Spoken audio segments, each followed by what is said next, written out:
Maju tak gentar, membela yang benar. Maju tak gentar, membela yang benar. Maju tak gentar, bangkitlah diserang.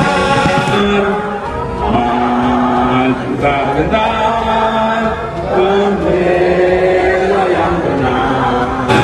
Maju serentak, mengusir penyerang. Bergerak serentak, serentak, majulah, majulah, menang. Bergerak, bergerak, serentak, serentak, menerkam, menerkam, menerkam. Kita sering menganggap kata-kata tidak penting. Loh, kalau kata-kata tidak penting, tidak ada kitab suci. Pidato ini juga isinya kata-kata. Semua pesan-pesan isinya kata-kata. Ya.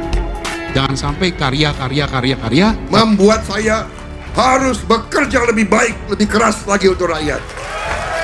Ya, sampai nafas saya terakhir, saya harus membela rakyat Indonesia. Terima kasih. Komitmen itu saya pegang. Saya tidak akan memotong proses pencalonan Pak Prabowo dan proses kampanye Pak Prabowo. Dan komitmen itu saya pegang. Siapapun yang bertemu dengan saya, mendiskusikan soal ini, komitmen itu saya pegang. Saya memiliki komitmen dengan Pak Prabowo. Tidak ada yang tahu kecuali saya dan Pak Prabowo. Komitmen itu saya pegang. Saya menyatakan pada malam hari ini, saya siap terus berjuang untuk bangsa, negara, dan rakyat Indonesia tercinta. Seluruh jiwa dan raga saya persembahkan kepada Ibu Pertiwi. Dan komitmen itu saya pegang.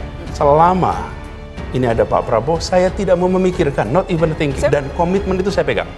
Dan komitmen itu saya pegang. Dan komitmen itu saya pegang. Gerindra ngaku ditikung Anies. John Sitorus wanti-wanti nasib Nasdem bisa gigit jari oleh sikutu. Pengamat politik sekaligus pegiat media sosial John Sitorus mengaku maklum dengan pernyataan Gerindra yang merasa ditikung Anies Baswedan. Ungkapan tersebut dinyatakan sendiri John Sitorus di akun Twitternya, Kamis 9 Desember. Diketahui sebelumnya bahwa Gerindra menjadi pengusung utama pencalonan Anies Baswedan dan Sandiaga Uno di Pilkada DKI Jakarta. Hal ini yang kemudian membuat Gerindra merasa ditikung saat Anies mencalonkan diri sebagai presiden melalui Nasdem yang bakal melawan Prabowo Subianto.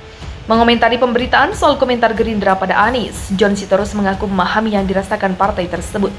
Saya paham apa yang dirasakan oleh Gerindra saat ini memperjuangkan pecatan menteri lalu melawan petahana sebagus Ahok. Itu tantangan luar biasa, tulis John Sitorus.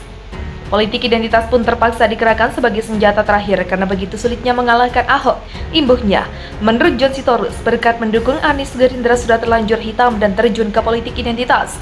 Namun hasilnya Gerindra disebut hanya jadi lepehan Anies semata.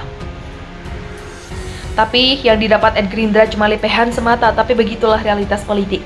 Memperjuangkan seseorang yang bukan kader internal, resikonya harus siap-siap ditinggal, kata John Sitorus. John Sitorus kemudian mewanti-wanti bahwa Nasdem yang mendeklarasikan Anies sebagai calon presiden 2024 bisa saja bernasib sama dengan Gerindra yang ditinggalkan. Terbukti, Nasdem kini jadi tempatnya bernaung, bukan tidak mungkin Nasdem akan gigit jari oleh sikutu loncat, ujar John Sitorus.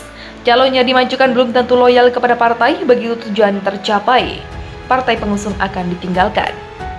Anies Baswedan sendiri sudah resmi dideklarasikan oleh Partai Nasdem sebagai capres sejak awal Oktober lalu, sementara Gerindra telah mendeklarasikan ketua umum mereka, Prabowo Subianto.